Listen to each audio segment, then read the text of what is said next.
Welcome, everybody. My name is Jim Buck, if you don't know who I am. And thank you for joining me today and following my journey of getting into voiceover work. And for those of you who are following, those who are watching, my apologies for being gone for a couple of days. It's just been a bunch of different stuff, very aggravating things. One thing is technical issues. And it comes down to not knowing how to use CapCut, apparently, because all of a sudden it's giving me all kinds of issues. And so I had my tech support helping me out, but she went to bed. Because we have an early morning tomorrow. It's currently like 12:24, and I got to get up at like 6 o'clock in the morning. So, but I wanted to do this real quick because it has been a little bit since I have put out a video. This is going to be kind of short because I am working on a picture-in-picture video because I still want to show the items used for putting together my fort. So welcome back to the fort. And again, trying to figure out the picture-in-picture. My tech support, she was able to get a little bit farther than I was, and actually got it figured out. I was like, cool. And then, like I said, she went to bed because we have an early day tomorrow. And I lost track of what the heck I was doing. So I'm gonna have to do it again. But I wanted to put this out here and just talk a little bit about something, and then we'll talk a little bit about the fort maybe next time. But I just wanted to find out and get your guys' opinion and help me decide if I'm in danger or not. And so my wife and my daughter are little book nerds. My son is too. And I used to be a big reader when I was a kid, but it kind of got destroyed.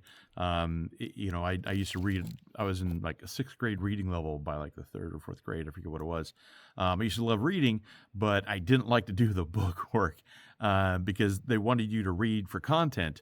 And, like you read like the Black Stallion or something. I forget it. I remember it was a black horse.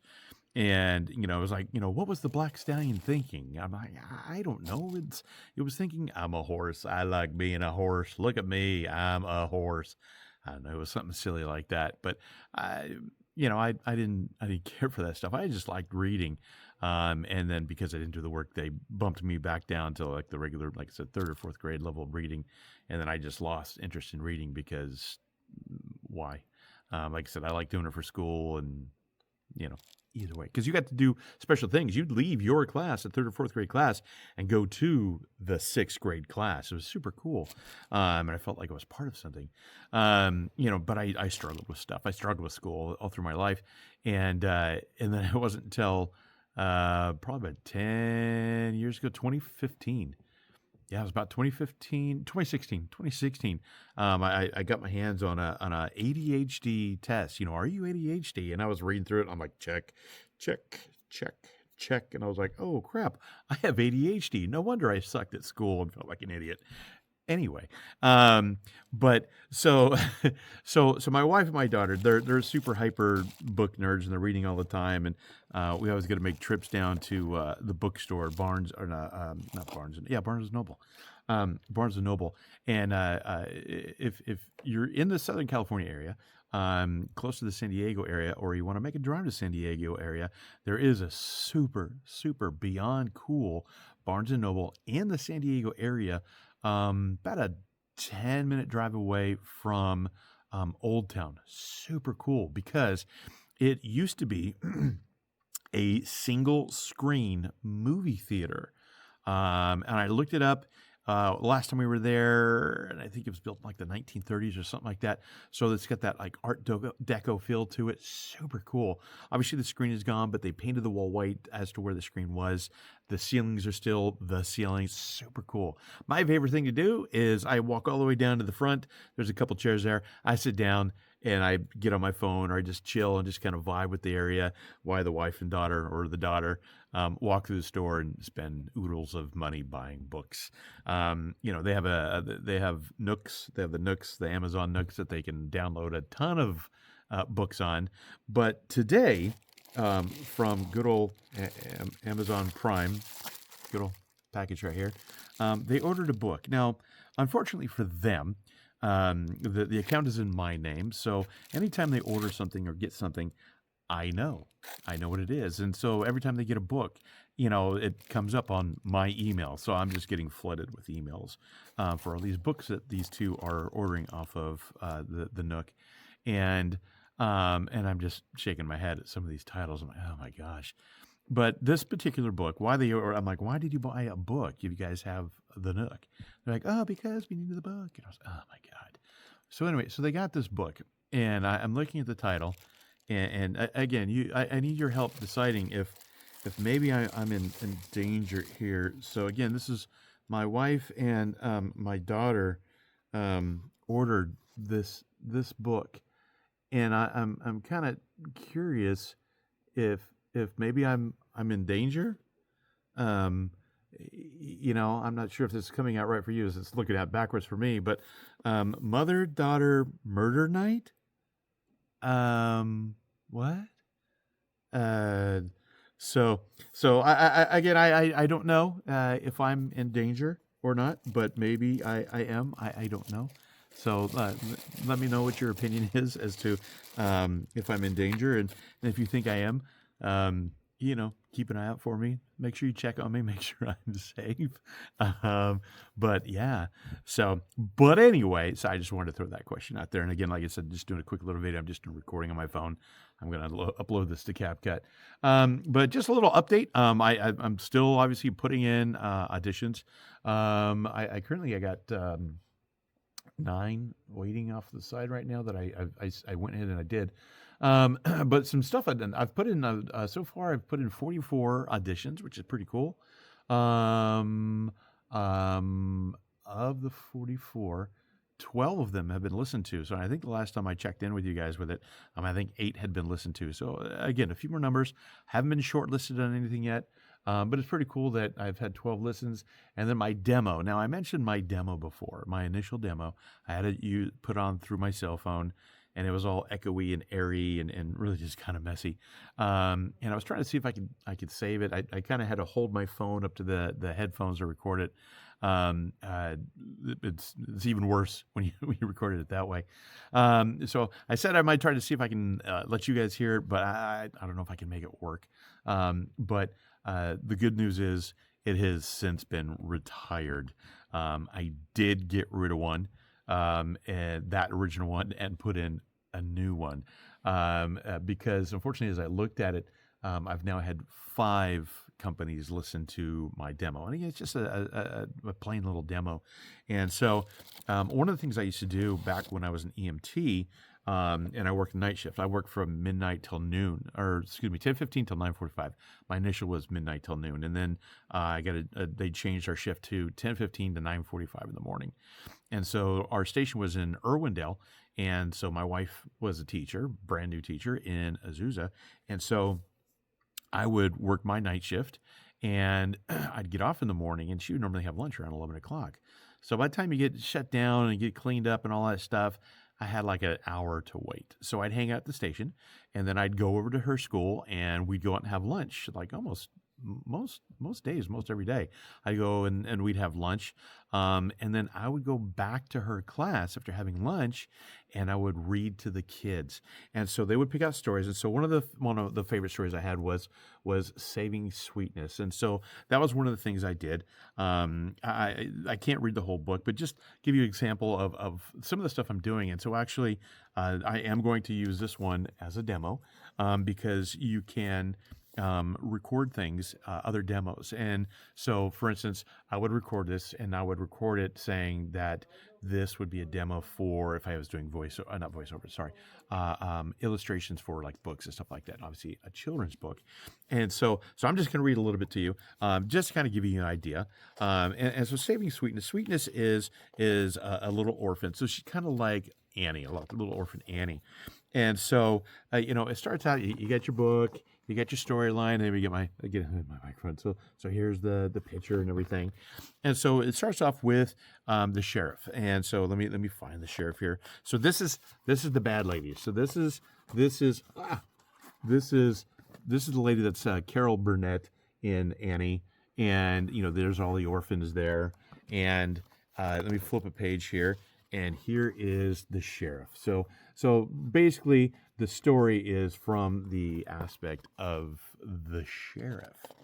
So let me just read a little bit to you, just again, just to kind of give you an idea of some of the stuff that again I used to do back, when I'd go to the class and I would read to the kids. And again, there's Skippy John Jones and which was a little Chihuahua, and Skippy John Jones and I had Chihuahuas, and it's just kind of fun stuff. But let me read this to you. I got to get a little bit more light here because I'm getting old and getting blind. There we go. Oh, we make it super bright in here. Okay.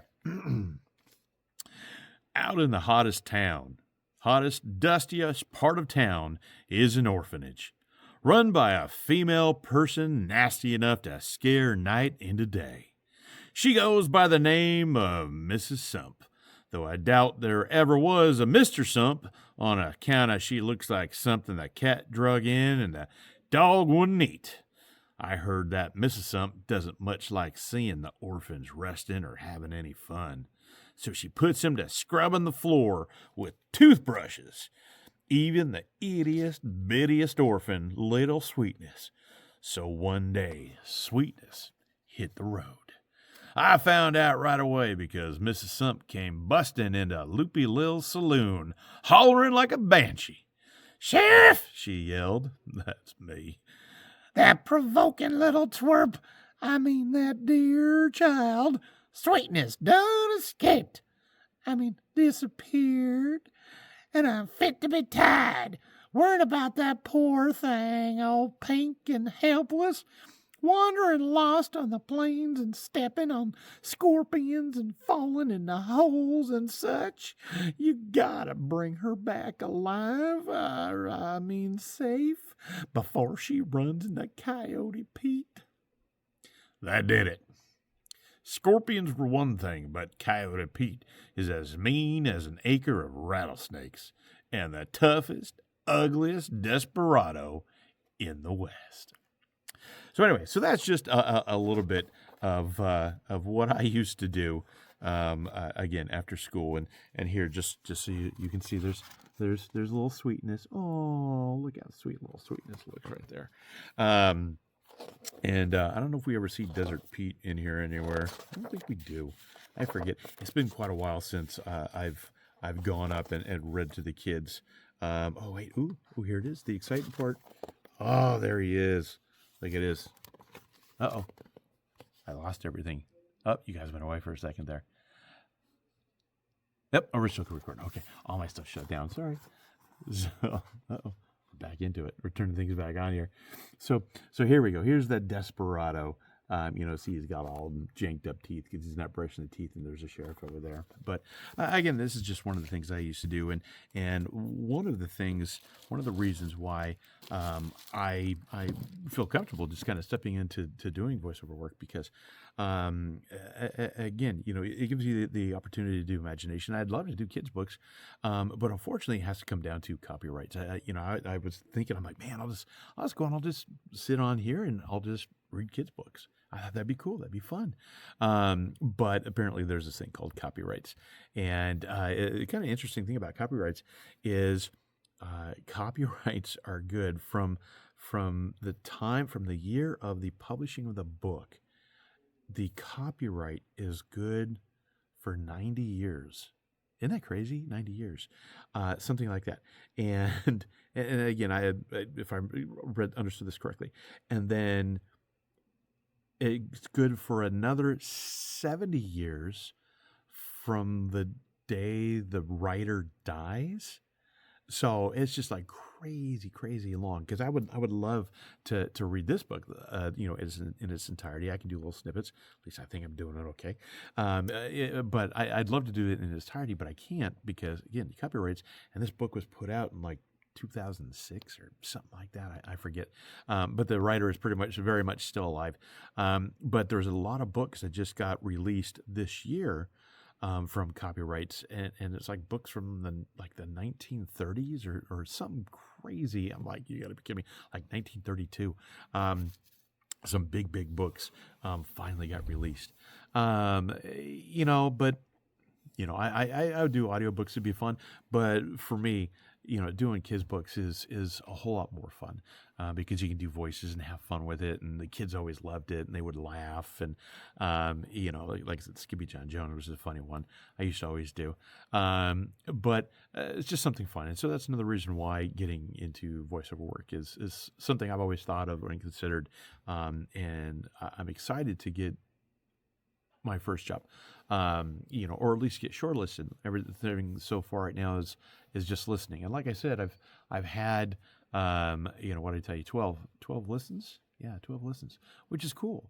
It means my voice is getting out there. I've corrected my demo, but now I need to add more demos. So I'm definitely going to put in a little sweetness. And maybe do Skippy John Jones because and show some variations of my voice that because then as these companies listen to the demos I have on there, they go, oh, this would be good for this or this would be good for that.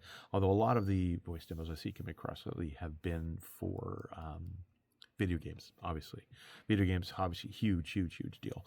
And so there's a lot of that. Lately you see a lot of stuff come across for AI. They want you to do voiceover stuff for AI, I don't know. I don't quite understand it, but I'm just waiting to get the first job, something new, something fun to do. And so far I'm having fun. This part, doing the video part through CapCut has been aggravating as heck. But on the other part of it, it's been fun. And I just want to keep going with things and pushing forward. And I'm going to go ahead and close this one up. I'm a few minutes in this one, but 16 minutes is probably my shortest one so far. It's only 12:40. It's not 2 o'clock in the morning yet, but like I said, I got to get up at 6 a.m. So I got to go to bed. But yeah, I was struggling with some stuff. I had a couple of days where I was up till 7 o'clock in the morning, working on stuff, and it didn't go well. And then I was tired, and then I slept until like 11 and got back up. So, and I had other stuff going on and doing demos and stuff, or not demos, but auditions. So I will be back once I get my tech support to help me out, and so I can show, because I did have a question about the clothing racks that I'm using to create my fort space. So I want to do the picture-in-picture, and so I can show it. That's what I've been struggling with trying to put together. So I will do that. The clothing racks, my lighting. I'll even go over my lighting and just what I use it for. Because the lighting pieces actually like I said, are home lighting for when we have power outages and stuff. But it's kind of cool. I'll show it to you, talk about it. Welcome to my journey. There are some other things that I'd like to share too. Super cool, super fun stuff. I've taken up lately in doing a lot of baking of breads. Using the Dutch oven. It's pretty cool because I have a couple Dutch ovens, but baking bread in the oven in Dutch ovens. But I've also done it in a cast iron. I have a large cast iron, 14-inch cast iron pan, and I've made bread in my cast iron pan. And the exciting part tonight was I actually made 3 cheese. It was 3 different types of cheddars, 3 cheese hamburger buns. So it was super cool. So I made hamburgers and I made buns, and they came out pretty good sized, and they were really good. And so I took a picture of it, and I want to show it to you. Maybe I'll inspire someone to do their own cooking of and baking of bread. It's pretty cool. It's fun. It's super easy. So easy, you guys. Obviously, they're not my recipes. There's this great lady I found. Her reels started popping up in my Facebook feed. Brooke Irvin, I think it was. I'll share it. When I'm able to get the screen on screen and I can put up my pictures of my bread. I'll share the picture of her. That way, if you guys want to look her up and get her recipes, she's kind of like me when it comes to cooking. She follows the recipe kind of loosely and just like, just throw in whatever you want. If you want this seasoning, just throw it in. If you want that seasoning, throw it in. Do whatever you want. And she's doing the salt with a grinder, and then the salt bottom fell out, and she's like, "Oh, or just do all the salt." So it was just funny. So I can't take any of the credit for any of the recipes. But yeah, she's just kind of she does me like me. It's a Frankenstein level of cooking, or as Uncle Roger. For those of you familiar with Uncle Roger online, I just use cook with feelings. Adding my spices, but I'm using feelings. But it's fun stuff. But anyway, hope everyone's having a great week so far. Tomorrow is Thursday. If you're watching this tomorrow or some point in time, or today is Thursday technically. So hope you're having a good week. Again, hope you're still having a great 2026. Hope you're being good to each other. Take care. Be safe. Be well. And we'll see you guys in the next one. If you don't see me, you know what happened. I've shown you the book. So if you don't see me again, you know what happened. All right, everybody. Take care. We'll see you guys out on the next one. Bye-bye.